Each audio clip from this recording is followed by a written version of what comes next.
একটা চরিত্রহীন লম্পটের সাথে বিয়ে হয়েছে, আমার জীবনটা শেষ করে ফেলালো। মুখ সামলায় কথা বললো, চরিত্রহীন হইলো তোর বাপ, কাজের মহিলার সাথে ধরা খাইছে।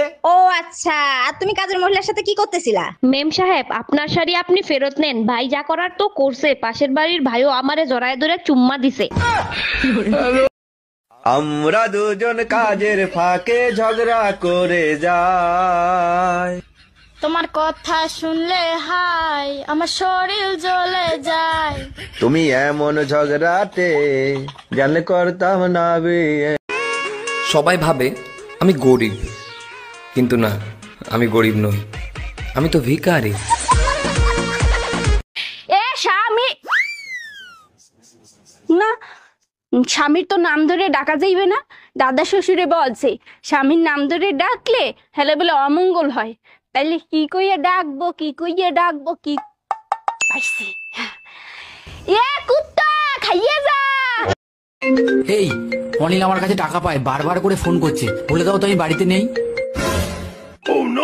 হ্যালো হ্যালো বৌদি, দাদা কোথায় গো?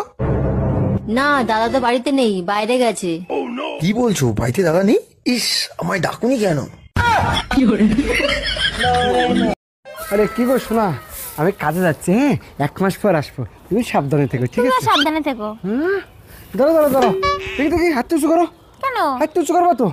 হ্যাঁ, কি করতেছো তুমি? 34ই আছে, আমি 1 মাস পর বাড়ি আসবো, এই 34 যেন 34ই থাকে, ঠিক আছে? Bye bye, tata, good bye, Gaya. ওমা বাঁচাও গো। আরে কি হলো?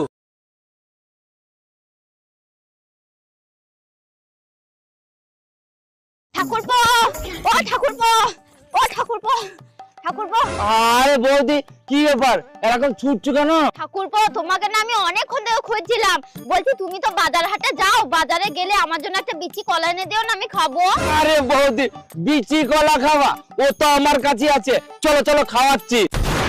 চলো চলো চলো চলো চলো চলো। না না না, আমি ও কলা খাবো না। আরে চলো চলো চলো, আরে আরে চলো চলো, আরে চলো চলো। নেক্সট কে আছেন? তাড়াতাড়ি ভেতরে আসুন। হ্যাঁ ম্যাডাম, আমি। তা বলুন আপনার প্রবলেমটা কি? কি বলবো ডাক্তার ম্যাডাম আপনাকে, আমি না দীর্ঘদিন ধরে একটা প্রবলেমে ভুগছি, আমার না ছেলে মেয়েই হচ্ছে না।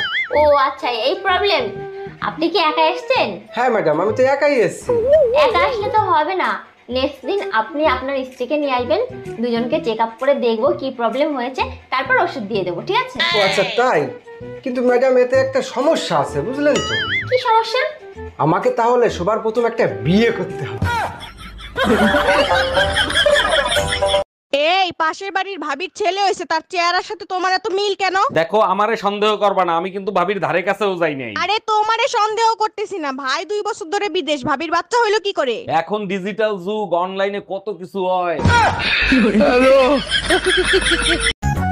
জানো বৌদি, লোকে বলে যে যেখানে তো সম্মান নাই সেখানে তো যাওয়া উচিত না। হ্যাঁ ঠিকই তো বলেছে, যাওয়া উচিত না, যেও না। কিন্তু তাই বলে কি আমি নিজে বাড়িতেও যাবো না?